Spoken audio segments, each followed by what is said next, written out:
Hello, friends. Whatever this flu is got me. I'm actually running a really high fever right now, but my dog was a menace. Like, I had to take him out on his walk, which is ridiculous. So if you're a seller and you're thinking of getting your house on the market, there's absolutely things you can do to get it ready. Take care of the deferred maintenance.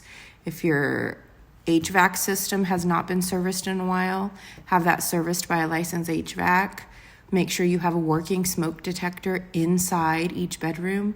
Make sure you have a working carbon monoxide outside each sleeping bedroom. So if you have them up and down, you need to have more than one. Check your pipes, make sure there's no leaks.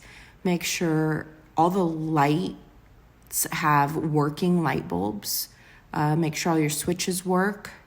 Take a peek at your electrical box. Make sure there's nothing going on with that.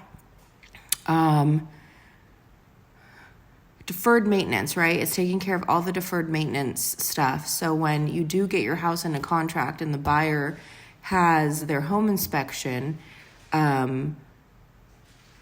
these things aren't coming up, or you can say they've already been addressed, right? If you have an older roof on your home, might be privy to do a pre-listing inspection by a roofer, get some feedback.